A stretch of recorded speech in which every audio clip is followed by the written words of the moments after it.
छोटी फूलवड़ियाए दीनानाथ बारा परिवार। अरे सिपुली खोजताए दीनानाथ भैले बिनुसार। अरे सिपुली खोजताए दीनानाथ भैले बिनुसार। अरे अब की कसुरवाए छठी मैया माफ करी हमार। अरे अब की कसुरवाए छठी मैया माफ करी हमार। अरे छोटी फूलवड़ियाए छठी मैया बड़ा परिवार।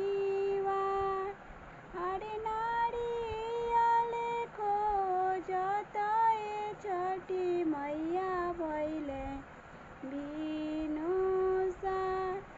अरे अब की कसुरवा छठिया मैया माफ करी हमार।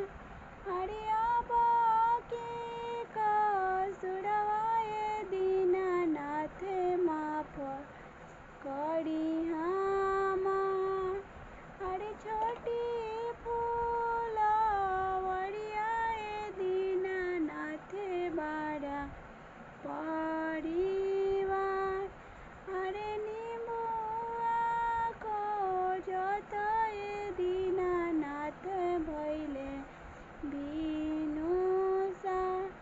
अरे अब की कसुरवाए दीनानाथ माफ करी हमार।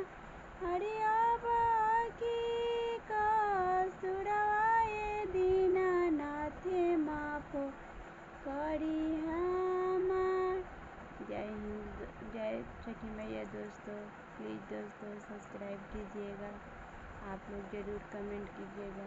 जय छठी मैया ज़रूर लिखिएगा। जय छठी मैया दोस्तों।